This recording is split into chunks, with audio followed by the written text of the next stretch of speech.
Hello everyone, good evening and जोहार। आप सभी का आपके अपने YouTube channel career maker Bundu by Dheeraj sir में स्वागत करती हूँ। उम्मीद करती हूँ आप सब अच्छे होंगे, आप अपनी पढ़ाई कंटिन्यू किए हुए होंगे। ठीक है, जैसा कि हम सभी को पता है कि अभी 1-2 दिन पहले आपका जेएसएससी जो है अपनी एग्ज़ाम कैलेंडर रिलीज कर चुकी है। तो उसी को फॉलो अप करते हुए हम लोग जो क्या है झारखंड मतलब अपनी कंटिन्यू स्टडी को जो भी है जो छोड़ चुके थे, फिर से धार लगाने की ज़रूरत आ चुकी है ना। उम्मीद करती हूँ कि इस बार सारे एग्ज़ाम अच्छे तरीके से हो जाए और जिनकी मतलब एक्साइज कांस्टेबल में रनिंग निकली हुई है वो ख़ास तौर पर थोड़ा ज़्यादा एफर्ट लगाएं।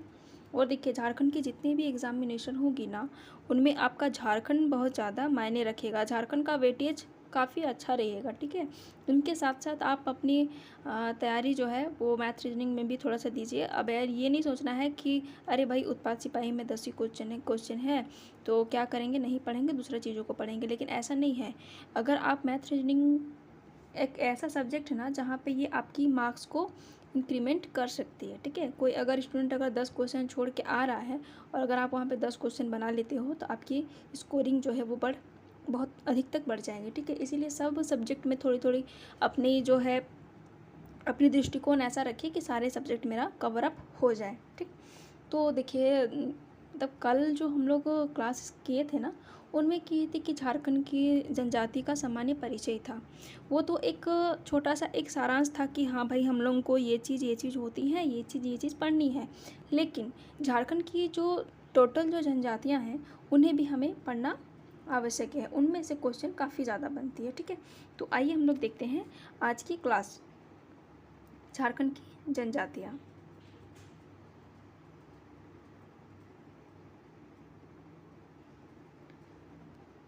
कल हम लोग क्या देखे थे कि 2022 से पहले कितनी जनजातियाँ थी पूरी झारखंड में, तो वो जनजातियाँ थी 32। ठीक है, उनमें से 2022 में एक और ऐड होती है, इसमें हो गई कितनी, 33।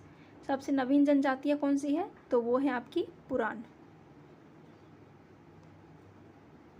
वो है पुराण। ओके, यहाँ तक किन्हीं को कोई दिक्कत है, नहीं होनी चाहिए। ठीक है, और ये अनुसूचित जनजाति जो ये संशोधन होती है कि यहाँ पे 32 से 33 हो गई, तो ये संविधान के किस अनुच्छेद में वर्णन है इसका, तो ये है आर्टिकल 342 में, अनुसूचित जनजाति 342। और अगर आपको बोला जाए कि 31वीं जनजाति कौन सी है, तो वो है कंवर।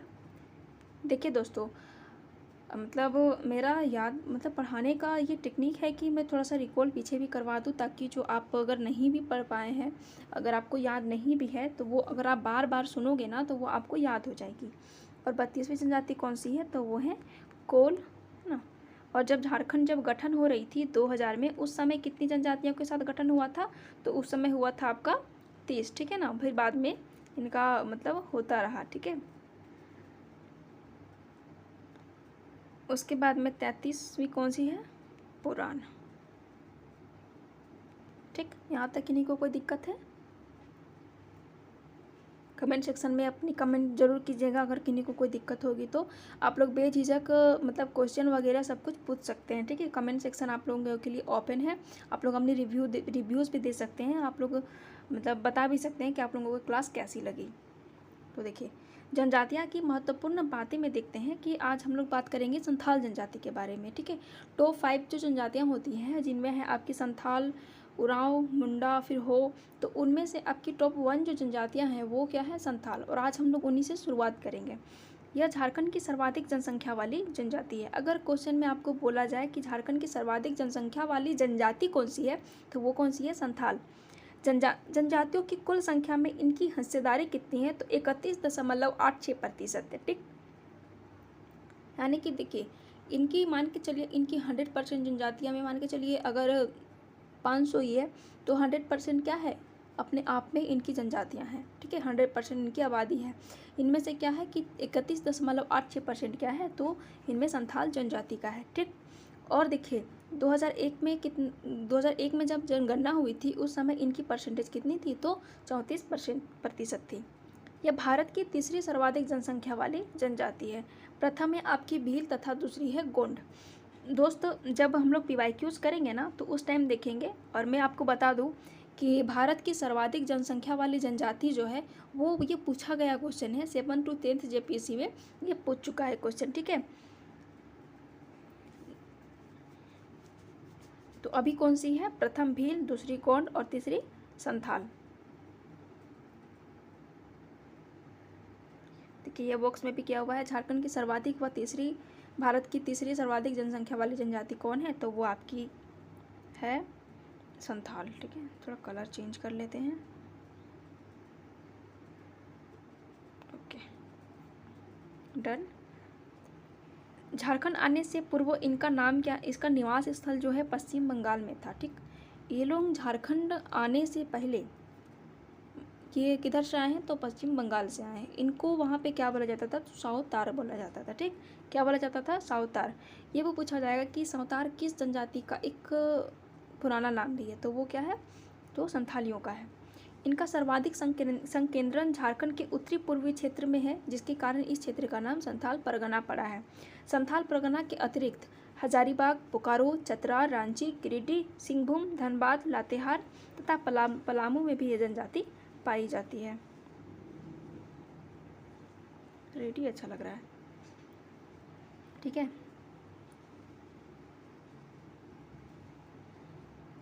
राजमहल पहाड़ी क्षेत्र में इनके निवास स्थल को क्या कहा जाता है? तो दामिनी कोह कहा जाता है, ठीक है। और आप लोगों को कमेंट सेक्शन में कमेंट करके ये बताना है कि दामिनी कोह की स्थापना या फिर दामिनी कोह का नाम कब पड़ा था। संथाल जनजाति का संबंध प्रोटो ऑस्ट्रोलाइट प्रजाति से है। इनकी अगर प्रजाति पूछी जाएगी तो वो हो जाएगी प्रोटो ऑस्ट्रोलाइट। और भाषाई दृष्टि से संथाल जनजाति ऑस्ट्रो एशियाटिक समूह से साम्यता रखती है, यानी कि अगर भाषाई दृष्टि से पूछा जाएगा तो ऑस्ट्रो एशियाटिक समूह, यह जनजाति बसे हुए किसानों के समूह से संबंधित है, यानी कि यह जनजाति जो क्या है? बसे हुए किसानों के समूह से संबंधित है। लुगुबुरु को संथालों का संस्थापक का पिता माना जाता है।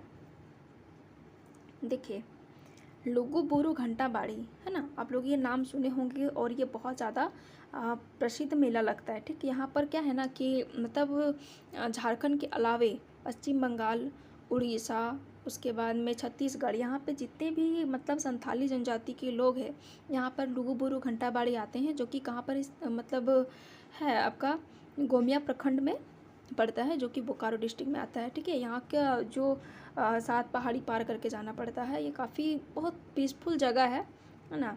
बहुत अच्छी मतलब वाइब आती है यहाँ से, उनका व्यूज भी बहुत अच्छा है लुगुबुरु का। लुगुबुरु घंटाबाड़ी है ना। सरकार ये भी हम लोग देखते हैं कि जब लुगुबुरु घंटाबाड़ी का जब मेला लगना होता है, चाहे जनवरी या फरवरी के आसपास में लगती है, तो उस टाइम पता है मतलब सरकार जो है ना वो स्पेशल बस चलाती है। तो दूर दराज के गांव हैं वाले हैं वो अपने यहाँ पे जो संस्थापक पिता हैं उनको यहाँ पे पूजा पाठ कर पाएँ अच्छे से, इनके लिए सरकार ये बस की भी सुविधा देती है। संथालों की प्रमुख भाषा संथाली है, जिसे 2004 में संविधान की 8वीं अनुसूची में शामिल किया गया था। 8वीं अनुसूची में हमारी भाषाएं कितनी हैं? तो 22 भाषाएं हैं। उनमें से मतलब संथाली भाषाएं हैं उन्हें भी शामिल की गई है। इसके लिए संसद में 92वां संविधान संशोधन 2003 पारित किया गया था, ठीक। संथाली भाषा की लिपि ओलचिकी है, जिसका आविष्कारक कौन है? तो पंडित रघुनाथ मुर्मू मतलब इनका संस्थापक मतलब ओलचिकी का आविष्कार किए हैं। देखिए आपको बोलेगा कि झारखंड की कौन सी ऐसी भाषाएं हैं जो संविधान की 8वीं अनुसूची में शामिल है, तो कौन सी भाषा है? तो वो है आपकी संथाली भाषा, है ना। ये एकमात्र भाषा है।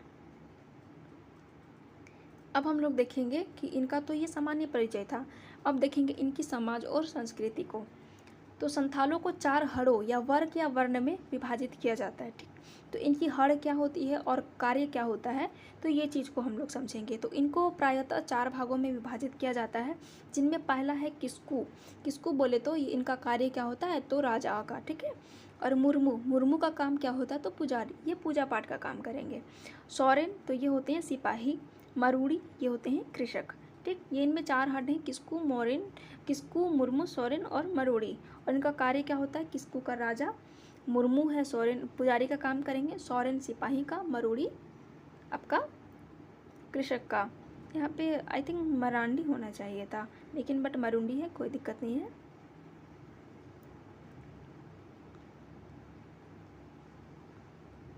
संथाल जनजाति में 12 गोत्र, यानी कि गोत्र को ये लोग क्या बोलते हैं, किली। और कल हम लोग सामान्य परिचय में देखे थे, उस समय क्या बोला जाता था, टोटम, ठीक है ना, टोटम। और यहाँ पर संथाल जनजाति में बोला जाए गोत्र को क्या कहा जाता है, तो इनको कहा जाता है किली। और इनमें कितनी गोत्र पाई जाती हैं, तो वो गोत्र पाई जाती हैं 12 गोत्र। इन 12 गोत्र के उपगोत्र भी होता है, जैसे मतलब उपगोत्र यानी कि इसका ये डिवीज़न है तो सब डिवीज़न होता है ना, उस टाइप में इनका गोत्र है, तो ये उपगोत्र है जिसको खुट कहा जाता है, ठीक है। किली और खुट, खुट की संख्या कितनी होती है, तो 12 का स्क्वायर डायरेक्ट कीजिए 144, ठीक है। और गोत्र कितनी पाई जाती हैं, तो ये आपकी 12 पाई जाती हैं, और उपगोत्र तो 144। संथाल जनजाति का गोत्र एवं उनके प्रतीक, देखिए 12 प्रकार के इनके गोत्र हैं, तो 12 गोत्र को ही हम लोग डायरेक्ट यहाँ पे देख लेते हैं। और कल हम लोग पढ़े थे सामान्य परिचय में कि अगर जनजातियों को जो गोत्र है, ठीक है, और जो गोत्र का प्रतीक चिन्ह है, उन्हें हम लोग क्या करेंगे, उसका हम लोग प्रयोग वर्जित होता है। जैसे कि देखिए मरांडी, और यहाँ पर ये जो है ना, ये मरूड़ी हट नहीं होगा, ये मरांडी हट ही होगा। पूरा में 110% कन्फर्म हो, ठीक है। ये है मरांडी में क्या है, माडरा घास जो होती है, एक प्रकार की घास होती है। इनका ये मतलब इनका अगर ये प्रतीक चिन्ह है, तो ये इन्हें क्या करेंगे, इनको ये यूज में नहीं लाएंगे।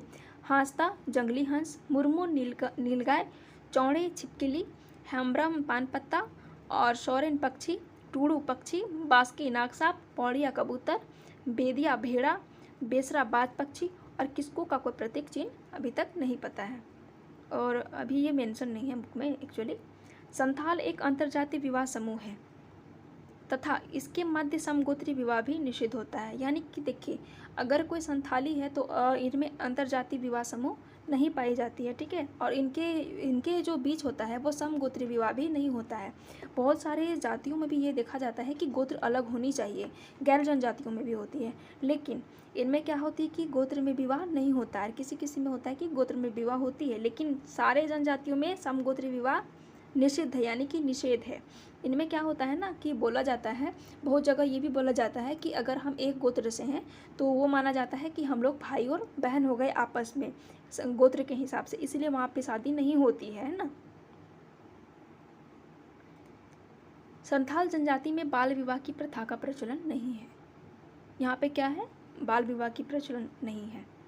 संथाल जनजाति में एक विवाह का प्रचलन है। अगर एक पुरुष एक बार विवाह करता है तो वो कंडीशन अगर वैसी होती है दूसरी तो ही विवाह कर सकता है, बाकी यहाँ पर एक विवाह का ही प्रचलन होता है। संथाल जनजाति में विभिन्न प्रकार के विवाहों यानी कि बापला का प्रचलन है। कल हम लोगों ने 8 प्रकार के विवाह का मतलब डिस्कशन करी थी, आज फिर मतलब हम लोगों को थोड़ा सा विवाह के बारे में देखना है, ठीक। किरिंग बापला सबसे पहला है, किरिंग बापला से, ठीक है। और ये सबसे उत्तम विवाह भी माना जाता है। मध्यस्थ के माध्यम से विवाह तय होना, जब लड़का और लड़की शादी की उम्र में आते हैं उस समय अगुआ, मध्यस्थ बोला जाए तो अगुआ बोले तो मीडिएटर के माध्यम से क्या होती है, विवाह तय होती है और यहाँ पे विवाह कराया जाता है। उन्हें उस जो विवाह को किस प्रकार का विवाह बोलते हैं, तो उन्हें बोलते हैं किरिंग बापला। गोलाइटी विवाह, गोलट विवाह, कल भी हम लोग देखे थे कि अगर कोई लड़का है उसके घर में बहन है और कोई लड़की उसके घर में भाई है तो दोनों आपस में एक दूसरे से विवाह करेंगे, यानी कि अगर उस घर से हम लड़की ला रहे हैं तो वहाँ हम लड़का को भी भेजेंगे शादी के लिए। इस टाइप में होती है गोलट विवाह। दुनकी दीपिल बापला, ठीक है। ये देखिए क्या होता है ना कि दुनकी यानी कि गरीब परिवारों में प्रचलित होती है। यहाँ पे क्या होता है कि कन्या को वर के घर लाकर सिंदूरदान करके विवाह किया जाता है। इस विवाह में पौन या वधू मूल्य नहीं दिया जाता है। देखिए ये मतलब आम तौर पर ये एक ऐसा विवाह है ना जिसको हम लोग आम भाषा में क्या बोलते हैं, कढ़वा विवाह बोलते हैं ना। कढ़वा विवाह में क्या होता है कि लड़की को लड़का के घर लाया जाता है और फिर लड़की को और लड़का को साथ में बैठा करके रिचुअल्स कराए जाते हैं और शादी कराए जाते हैं। इन्हें क्या बोलते हैं, दुनकी दीपिल बापला। जो लड़की गरीब परिवार से मतलब होती है उनकी विवाह इसी प्रकार से होती है। अब है आपका घरदी जमाई बापला। विवाह के बाद जमाई को घर जमाई बन के रहना पड़ता है। यह विवाह पुत्र विहीन परिवारों में प्रचलित है तथा इसमें पौन या वधू मूल्य नहीं दिया जाता है। एक घरदी जमाई बनने का, घर जमाई बनने का एक ये भी रीज़न होता है कि जिनके मतलब जो परिवार पुत्र विहीन है, यानी कि जिनके पुत्र नहीं हुए हैं और सिर्फ बेटियां ही हैं, तो उनके घर में क्या होता है ना कि दामाद को घर जमाई बन के रहना पड़ता है और इसमें क्या है, वो पौन या वधू मूल्य नहीं दिया जाता है। अपगीर बापला, लड़का लड़की में प्रेम हो जाने के बाद पंचायत की सहमति से विवाह होता है। ठीक, यानी कि लड़का लड़की एक दूसरे को पसंद करेगा और फिर पंचायत की सहमति से इनका विवाह हो जाता है। इतूत पापला, लड़के के पसंद से विवाह की अनुमति नहीं मिलने पर लड़के द्वारा किसी अवसर पर लड़की को सिंदूर लगाकर विवाह, बाद में लड़की के घर वाले द्वारा वधू मूल्य लेकर स्वीकृति दे दी जाती है। यानी कि अगर लड़की विवाह का अनुमति नहीं दे रहा है घर वाले, तो क्या करता है कि ये लड़की को सिंदूर लगा दिया जाता है। बाद में अगर लड़की के घर वाले वधू मूल्य देकर यह विवाह को स्वीकार्य कर लेते हैं, यानी कि वधू मूल्य देना पड़ता है। ठीक है। निर्बोलक बापला, लड़की द्वारा हठपूर्वक पसंद के लड़के के घर में रहना तथा बाद में पंचायत के माध्यम से शादी करना। निर्बोलक विवाह ये होता है ना कि किसी लड़की, अगर कोई लड़का पसंद है तो वो क्या करेगी, अपना जिद से लड़के के घर में रहना चालू करेगी, फिर बाद में वो शादी कर लेगी। बहादुर बापला, लड़का लड़की द्वारा जंगल में भागकर प्रेम विवाह। राजा राजी बापला, गांव की स्वीकृति से प्रेम विवाह। ठीक है, इन्हें क्या बोलेंगे, राजा राजी बापला। सांगा बापला, देखिए विधवा या तलाक स्त्री का विधुर है ना, परित्यक्त पुरुष से विवाह, यानी कि देखिए कोई विधवा है, ठीक, कोई विधवा औरत है, उनके पति के डेथ कारणवश हो गई, और तलाकशुदा स्त्री का विधुर, देखिए जिस आदमी का पत्नी या मतलब उसकी छोड़ के चली गई हो या मर गई हो तो उन्हें क्या बोलते हैं हम लोग, विधुर बोलते हैं। और परित्यक्त पुरुष का आशय है कि डिवोर्सी एक इंग्लिश में वर्ड होता है ना, डिवोर्सी, यानी कि वो डिवोर्स दिया हुआ लड़का या लड़की, तो उससे विधवा की शादी हो जाएगी ना तलाकशुदा के साथ, उसी को क्या बोलते हैं हम लोग, सांगा बापला बोलते हैं। किरिंग जमाई बापला, लड़की द्वारा शादी से पहले गर्भधान कर लेने के बाद इच्छुक व्यक्ति से लड़की का विवाह होता है। किरिंग जमाई क्या होता है ये आप लोग समझ चुके होंगे। ठीक है, अब देखिए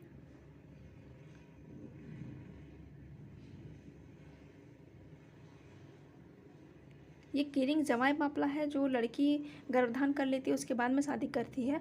और किरिंग बापला जो है ये सबसे सर्वाधिक प्रचलित विवाह है और जिसको क्या बोलता है कि सबसे उपयुक्त विवाह भी माना जाता है, जिसके अंतर्गत क्या करता है माता पिता मध्यस्थ यानी मीडिएटर यानी कि अगुआ के माध्यम से विवाह को तय करवाता है, इनके विवाह को करवाया जाता है। संथालों में विवाह के समय वर पक्ष वधु पक्ष को वधु मूल्य दिया जाता है तथा इन्हें पौन कहा जाता है। अब देखिए, अब बोला जाएगा कि वधु मूल्य, संथालों की वधु मूल्य का नाम क्या है, तो उनका नाम क्या है, पौन है ना, क्या नाम है, पौन। इनका नाम आप याद रखिएगा, ये है आपका वेवियाई।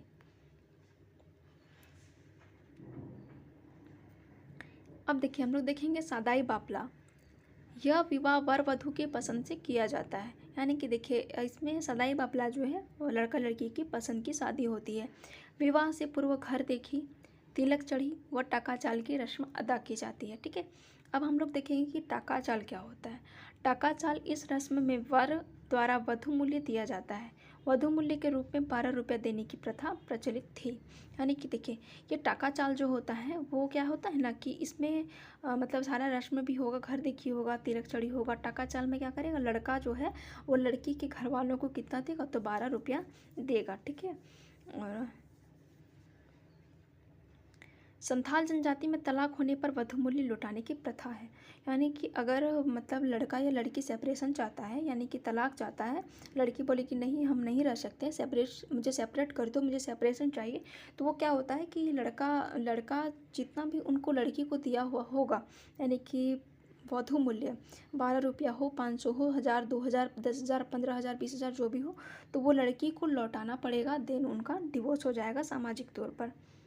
संथालों के विवाह का प्रमुख संस्कार क्या होता है, सिंदूर दान होता है। यानी कि इनका प्रमुख विवाह संस्कार अगर पूछा जाए क्या है, तो वो है आपका सिंदूर दान है। संथाल समाज में सर्वाधिक कठोर सजा क्या है, बिटलाहा है। यह सजा तब दी जाती है जब कोई व्यक्ति निषिद्ध यौन संबंधों का दोषी पाया जाता है। यह एक प्रकार का सामाजिक बहिष्कार होता है। देखिए यहाँ पे सर्वाधिक जो कठोर जो सज़ा होती है वो क्या है, बिटलाहा होती है, ठीक है।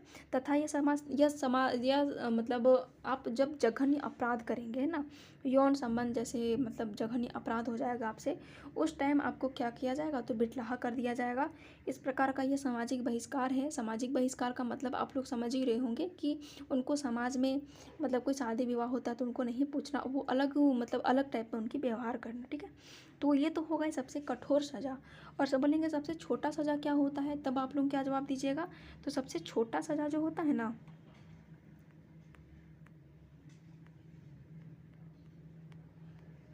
वो होता है आपका करेला। करेला होता है, ठीक है। और ये कितनी की होती है, 2.5 रुपया समथिंग कुछ दिया जाता है, ठीक।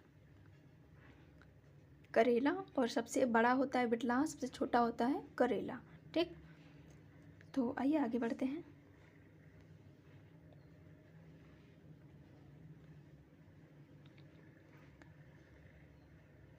इस जनजाति में प्रथम संतान का नामकरण दादा दादी के नाम पर तथा द्वितीय संतान के नामकरण नाना नानी के नाम पर किया जाता है। बाई चांस अगर मतलब कोई भी मतलब संथाल जनजातियां हैं, इनमें से अगर जो फर्स्ट बेबी होगा उनका नामकरण किनके नाम पर होगा, तो दादा दादी इनका नामकरण इनके आधारित होगा। और द्वितीय जो संतान होगी यानी कि सेकेंड बेबी होगा, उनका नाम जो होगा नाना नानी के नाम पर किया जाएगा।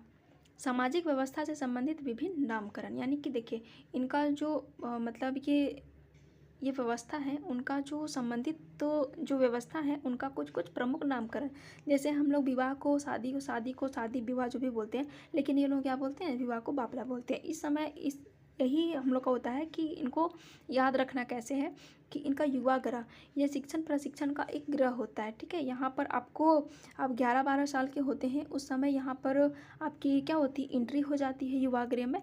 और शादी होने के बाद ये आपकी यहाँ पे युवा गृह की जो मतलब ट्रेनिंग होती है, यहाँ पे आपका खुद ब खुद यहाँ से आप निष्कासित हो जाते हैं। युवा गृह तभी तक होती है जब तक आप कुंवारे हैं। और ये शिक्षण प्रशिक्षण की एक यहाँ पे ट्रेनिंग किया जाता है, ठीक है। युवा गृह, यहाँ पे युवा गृह को क्या बोला जाता है संथाल में, तो घोटुल। वधु मूल्य को क्या बोला जाएगा, तो पोन। ग्राम प्रधान को मांझी। गांव का संदेश वाहक को गुड़ैत या गोड़ाइत। मंत्र को क्या बोलते हैं, तो बाखीड़। विवाह को बापला। गांव को आतो। उप ग्राम प्रधान को प्राणिक या प्रमाणिक। मांझी का सहायक को जोग मांझी। ईसाई स्थल को उमेटा, ठीक है। जन्म के अवसर पर नीम की पत्तियों के साथ पकाई गई खिचड़ी को क्या बोलते हैं, तो गांडी बोलते हैं। पुत्र के जन्म के 5वें दिन तथा कन्या के जन्म पर 3रे दिन का आयोजन जो होता है उन्हें क्या बोला जाता है, तो छठियार। देखिए यहाँ पे आप लोगों को क्वेश्चन थोड़ा सा ट्राई कर सकता है, थोड़ा सा फंसा सकता है।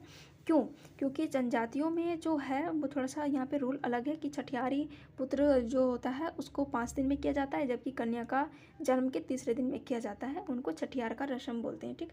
इसको थोड़ा सा आप लोग ज़्यादा नोट डाउन कीजिएगा, थोड़ा सा ज़्यादा इनमें ध्यान देने की बात है। ग्राम प्रधान अर्थात मांझी के पास प्रशासनिक एवं न्यायिक अधिकार होते हैं, है ना। मांझी थान में संथाल गांव की पंचायतें बैठती है। इस जनजाति में महिलाओं का मांझी थान व जाहिर थान में जाना वर्जित होता है।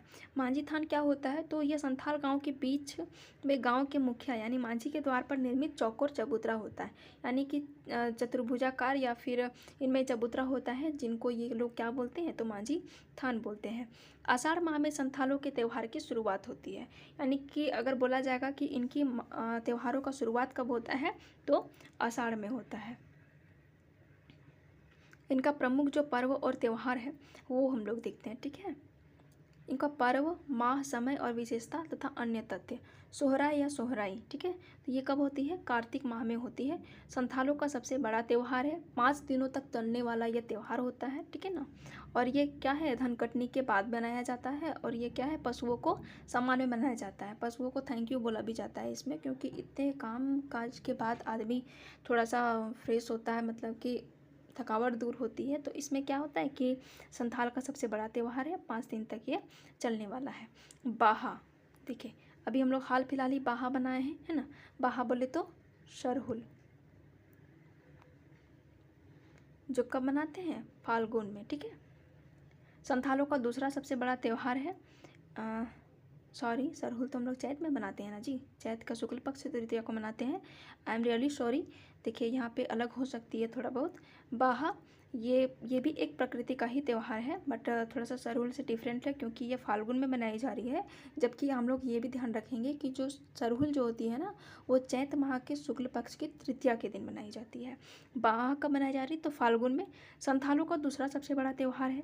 साल वृक्ष पर फूल लगने पर मनाया जाने वाला त्यौहार भी है। ठीक, 3 दिनों तक मनाया जाने वाला संथालों का वसंत उत्सव है। यह शुद्ध जल से खेली जाने वाली होली भी है। अब देखिए सकरात।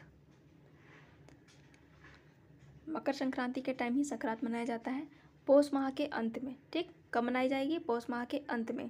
ये क्या मनाई जाती है? तो सकरात। बस ये मकर संक्रांति सुने हैं ना जी, जिस दिन पौष माह का मतलब चतुर्दशी होता है उस टाइम, है ना, उस टाइम सकरात मनाया जाता है। 2 दिनों तक मनाया जाने वाला ये पर्व होता है। परिवार की कुशलता हेतु मनाया जाता है। इनका जो एक्स्ट्रा फैक्ट है ये है कि सकरात क्यों मनाया जाता है? तो परिवार की कुशलता हेतु मनाया जाता है। भागसीम, भागसीम ये किस माह में मनाया जाता है? तो ये है माघ में। ओहदेदार को आगामी वर्ष के लिए ओहदे की स्वीकृति हेतु मनाया जाता है। ठीक, कर्मा, कर्मा कब मनाया जाता है? तो भादो। अब देखिए यहाँ पे भादो, यहाँ कुछ दिया हुआ तो नहीं है, बट हम लोग इसको ऑल टाइम सेलिब्रेट करते आ रहे हैं, जाति मतलब जनजाति गैर जनजाति।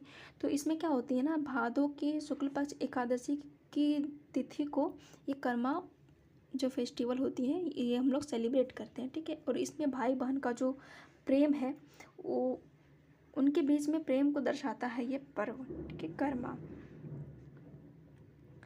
एरोक, देखिए यहाँ पे मतलब ये एरोक इसलिए इम्पोर्टेंट होता है क्योंकि संथालों का जो कैलेंडर स्टार्ट होता है, यानी कि यहाँ पे इनकी जो नववर्ष स्टार्ट होती है वो कब से होती है? तो आषाढ़ से होती है, और आषाढ़ में पहली पूजा है। तो ये क्या है? एरोक है। बीज के उगने हेतु मनाया जाने वाला पर्व होता है। हरियाण, हरियाण यहाँ पे पता चल रहा है हरियाली से संबंधित है, और हरियाली कब होती है? तो सावन में होती है। धान की हरी फसल होने पर यह मनाया जाता है। जापाड़, जापाड़ यह किस माह में होती है? तो अगहन में। ये होती है अन्न की वृद्धि हेतु मनाया जाता है। संथाल जनजाति के लोग चित्रकारी में अत्यंत निपुण होते हैं। अगर बोला जाएगा कि किस जनजाति के लोग जो होते हैं संथाल में मतलब चित्रकारी में निपुण होते हैं, तो आपकी आंसर होगी संथाल जनजाति। इस जनजाति में एक विशेष प्रकार की चित्रकला पद्धति का प्रचलन है जिसे कोम्बकट चित्रकला कहा जाता है। इस चित्रकारी में विभिन्न प्रकार के बर्तनों का चित्र बनाया जाता है। ठीक है, देखिए कोम्बकट चित्रकला जो है ना, हम लोग अगर गांव से बिलोंग करते हैं तो हम लोग आम जीवन में हमेशा यूज में लाते हैं कोम्बकट चित्रकला को। देखिए इस प्रकार का हम लोगों के घर में पुराने ज़माने में जो होता है ना, इस प्रकार का पात्र होता था जिससे हम लोग क्या करते थे, पहले ज़माने के लोग मतलब चावल धान इस सब चीज़ को नापा जाता था। इसको क्या बोला जाता था? तो पायला, है ना, पायला या फिर पैला। हमारे खोटा वहाँ से एरिया में तो यही बोला जाता है, और मुझे विश्वास है कि हर जगह इसे पहला ही बोला जाता होगा। इसको जो बनाया जाता है ना, वो कोम्बकट चित्रकला से ही बनाया जाता है। ठीक, इनको खोटा रीजन में ये काफ़ी प्रचलित है। और जब हम लोगों की दादी नानी होती है, इसको पहला बोलते हैं बड़ा वाला को, छोटा वाला का सॉरी बोलते हैं। इस टाइप में इनकी एक इकाई होती थी। ये पहले के ज़माना में ये नापने चावल हो गया, और फिर मतलब और कुछ भी धान वगैरह का नापने का ये एक इकाई होती थी। ये किस पद्धति से निर्मित होती थी? तो ये होती थी कोम्बकट से। देखिए इस जनजाति में गोदना गोदवाने का प्रचलन पाया जाता है, यानी कि इस जो जनजाति है वो क्या करेंगी, अपने शरीर में गोदना, यानी कि गोदना बोले तो टैटू, है ना। पुरुष के बाएं हाथ पर सामान्यतः सिक्का का चित्र होता है तथा बिना सिक्का वाले चित्र वाले पुरुष के साथ कोई लड़की विवाह करना पसंद नहीं करती है। अब देखिए इस जनजाति में मतलब गोदना गोदवाने का यानी टैटू बनवाने का इतना मतलब द क्रेज है कि यहाँ पर, और इन लोग का ट्रेडिशन भी है कि अगर जिस पुरुष के बाएं हाथ में ये सिक्का वाली टैटू अगर नहीं रहेगी तो वो जनजाति की लड़कियाँ उनके साथ शादी करना पसंद नहीं करती है। इस जनजाति के माह को बोंगा के नाम से जाना जाता है। अब बोला जाएगा कि बोंगा क्या है इसमें, तो माह को इसमें बोंगा बोला जाता है, यानी कि महीना को बोंगा बोला जाता है। तथा माघ बोंगा माह से वर्ष की शुरुआत की जाती है। माघ बोले तो माघ, है ना, माघ, जिसमें जिस टाइम सरस्वती पूजा होती है ना, हम लोग मतलब जो हिंदी कैलेंडर है ना, उसका नववर्ष कब स्टार्ट होता है, तो चैत से होता है। और इन लोगों का कब हो रहा है, माघ, माघ फागुन चैत, ठीक है, तुम लोग ये याद रखिएगा। तो संथालों के घरों की छत को एक चाला, चारों ओर से एक ढाल तथा दो चाला, दो और ढाल कहा जाता है, ठीक है। एक चाला होगा जिसमें एक और ढाल होगा, और दो चाला होगा यानी कि दो तरफ से ढाल होगा। देखिए एक चाला का मैं एग्जांपल दूँ, देखिए कुछ कुछ घर गांव में इस टाइप से बनते हैं ना जी, कि एक ही साइड इधर इधर इधर इधर इधर कपड़ा उपड़ा लगा करके बना दिया, इसको क्या बोलेंगे, एक चाल, ठीक। ये घर थोड़ा सा बड़ा भी होता है। और दूसरा होता है दो चाला, ठीक। मान के चलिए ये काफ़ी बड़ा है, तो यहाँ इसकी नींव डालने के लिए एक मतलब लकड़ी का कुछ दिया जाएगा, और इधर इधर बाँस का सपोर्ट दिया जाएगा, और इनमें क्या किया जाएगा, इनमें वो खपड़ा है ना, हाँ हाँ याद आया मुझे, वो खपड़ा ऐसे ऐसे स्ट्रक्चर का जो नहीं रहता है, उसको बनाते हैं, उसको क्या बोलते हैं, दो चाला। ये दो तरफ से ढाल है, और इसमें जो था जो एक ही सपोर्ट लगा के ऐसे ऐसे करके किया हुआ था, वो था एक चाला, ठीक है। और ये एक चाला है और ये दो चाला है। संथाल मूलतः खेतीहर हैं, जिनका रूपांतरण कृषकों के रूप में हो रहा है, ठीक, यानी कि ये कृषि का भी कार्य करते हैं। संथाल चावल से बनने वाले शराब स्थानीय मदिरा का सेवन करते हैं, जिसे हड़िया या पोचाई कहा जाता है। देखिए अगर बोला जाएगा कि इन लोगों का शराब जो होता है चावल किन से बनता है, तो चावल से, और इनका मतलब नाम क्या है, तो वो नाम है हड़िया या फिर पोचाई।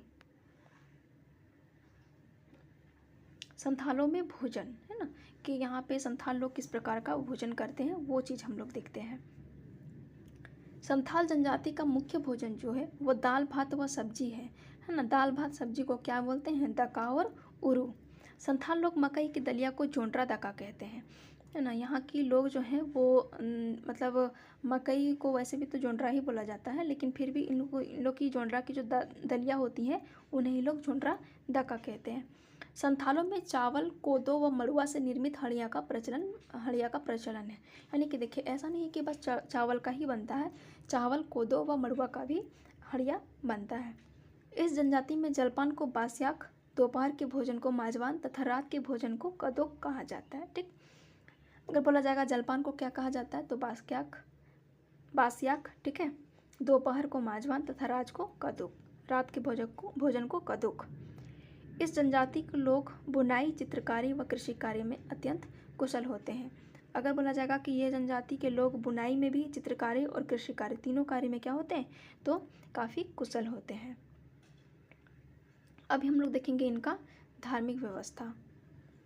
किसी भी जनजाति का अगर हम लोग पढ़ेंगे तो उनका मतलब रहन सहन, यानी कि प्रशासनिक, राजनीतिक, धार्मिक, ये सब चीज़ को देखना पड़ता है। और इनकी भी ये अपने आप में क्या बोलते हैं कि थोड़ा सा आप लोगों को पढ़ के बहुत अच्छा लगेगा, है ना। नए चीज़ के बारे में जानकारी लेने में सभी को बहुत अच्छा लगता है। तो आइए हम लोग इनकी धार्मिक व्यवस्था के बारे में जानते हैं। संथालों का प्रधान देवता सिंगबोंगा या ठाकुर है, जो सृष्टि का रचयिता माना जाते हैं। ये सूर्य देवता होते हैं, यानी कि जो प्रधान देवता होते हैं इनको क्या बोला जाता है, सिंगबोंगा या फिर ठाकुर, जो सृष्टि के रचयिता माना जाता है, ठीक है। और ये क्या होते हैं, ये मूलतः सूर्य देवता होते हैं। संथालों का दूसरा सबसे बड़ा देवता जो है वो मरांग गुरु है, ठीक। संथालों का प्रधान ग्राम देवता जो है वो जाहिर एरा है, जिनका निवास स्थल जाहिर थान है, ठीक। जाहिर थान कहाँ है, सखुआ या महुआ के पेड़ों के झुरमुट के बीच स्थित होता है, वहाँ पे ये जाहिर थान कहलाता है। और जाहिर थान और माझी थान में क्या होता है कि महिलाओं का प्रवेश क्या होता है, वर्जित होता है। संथालों के ग्रह देवता को ओड़ाक बोंगा कहते हैं। क्या बोलते हैं गृह देवता को, तो ओड़ाक बोंगा बोलते हैं। संथाल में परिवार के देवता को अबगे बोंगा कहते हैं, ठीक, अबगे बोंगा। संथाल गांव के धार्मिक प्रधान को नायके कहा जाता है। अब देखिए यहाँ पर जो इनकी जो पूजा करवाएंगे धार्मिक प्रधान जो होते हैं वो क्या होते हैं, तो नायके होते हैं।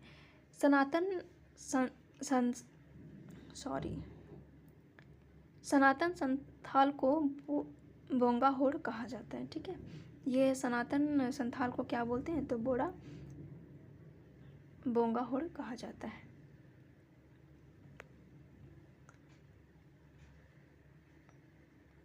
अब देखिए हापड़ा मको। अब ये हापड़ा मको क्या है? तो संथाल में पितरों तथा देवी देवताओं को हापड़ा मको कहा जाता है। ठीक, यानी कि जो देवी देवता हैं और पितृ हैं, यानी कि जो हमारे पूर्वज मर जाते हैं उनकी जो हम लोग की स्मृति को रखते हैं, उन्हें क्या कहा जाता है? हापड़ा मको कहा जाता है। इस जनजाति में मान्यता है कि हापड़ा मको के क्रोध आने से ये अकाल और महामारी जैसे प्रकोप आते हैं। यानी कि बोला जाता है कि अगर पितृ और देवी देवताओं को अगर मतलब क्रोध आता है तो इन्हीं से क्या होता है? अकाल और महामारी जैसी बीमारियां आती है। ठीक, आराधना, बलि व भोज द्वारा हड़प मको को खुश करने का प्रयास किया जाता है। यानी कि देखिए, अगर कोई हमसे रुष्ट है तो उनको हम लोग क्या करेंगे कि आराधना पूजा पाठ करेंगे। तो देवता जब रुष्ट होते हैं तो क्या किया जाता है कि इनकी आराधना की जाती है, इनको पुकारा जाता है, इनके सम्मान में मतलब बलि वगैरह किया जाता है और उनको खुश करने का प्रयास किया जाता है। जादू टोने के मामले में संथाली स्त्रियां विशेषज्ञ मानी जाती है।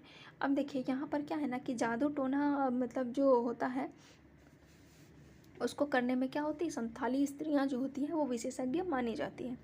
संथालों में शव को जलाने तथा दफनाने दोनों प्रकार की प्रथा प्रचलित है। इनकी अगर दाह संस्कार की हम बात करें, ठीक है, तो दाह संस्कार की बात करें तो इनमें क्या है कि कुछ कंडीशन में जो शव है वो दफनाई भी जाती है, सामान्यतः दफनाई ही जाती है, लेकिन कुछ कंडीशन में इन लोगों की जो शव है वो जलाने की भी प्रथा प्रचलित होती है समाज में। ठीक है, अब इनके आगे उड़ाव है। ठीक है, तो यहाँ तक हम लोग क्या देखें कि संथाल जनजाति का जो धार्मिक कैसा है, राजनीतिक व्यवस्था कैसी है, इनकी संस्कृति क्या है ना, ये सब चीज़ हम लोग देख चुके थे। ठीक है, इनके बारे में हम लोग जितना डिटेल बुक्स में था वो सब चीज़ को हम लोग पूरा डिटेल से मैं बताने की कोशिश की हूँ। ठीक है, और हम लोग कल जो है ना हम लोग स्टार्ट करेंगे उरांव जनजाति। ठीक है, तो आप लोग संथाल जनजाति को अच्छे से कर लीजिए ताकि आप लोगों को आने वाले टाइम में मतलब दिक्कत ना हो। और झारखंड की मैं फिर से बता दे रही हूँ, झारखंड के जितने भी एग्ज़ाम होंगे ना उनमें देखिएगा कि जेएच का काफ़ी वेटेज होता है, यानी कि झारखंड करेंट का भी झारखंड का काफ़ी वेटेज होता है। मान के चलिए 100 क्वेश्चन का एग्ज़ाम हो रहा है, उनमें आपका 40 कितना है? झारखंड का ही है। तो इसमें आपको झारखंड को कुछ विशेष ध्यान देते हुए चलना है। ठीक है, तो आज की हमारी क्लास यहीं पर मैं एंड करूँगी। ठीक है, आप लोगों को बस एक काम करना है, आप लोग वीडियो को लाइक कीजिए, शेयर कीजिए और सब्सक्राइब कीजिए। और आप जो अपना रिव्यू है वो आप कमेंट सेक्शन में भी कमेंट भी कर सकते हैं। और अगर आपको समझने में कुछ दिक्कत है, आपको कोई स्पेसिफिक डाटा या फिर कोई स्पेसिफिक चीज़ समझ में नहीं आई है, तो आप वो कमेंट सेक्शन में कमेंट करके हमें बता सकते हैं। मैं पर्सनली उसे एनालाइज करूँगी और मैं उन्हें सुधारने की कोशिश करूँगी, या फिर वो आपको कमेंट सेक्शन के माध्यम से उनकी जानकारी आपको दे दी जाएगी। ठीक है, तो फिर मिलेंगे हम आपसे एक नई वीडियो के साथ। तब तक के लिए आप लोग पढ़ते रहिए, बढ़ते रहिए। हैशटैग रीस्टार्ट है ना। आज के लिए बस इतना ही। तब तक के लिए आप सभी को गुड नाइट।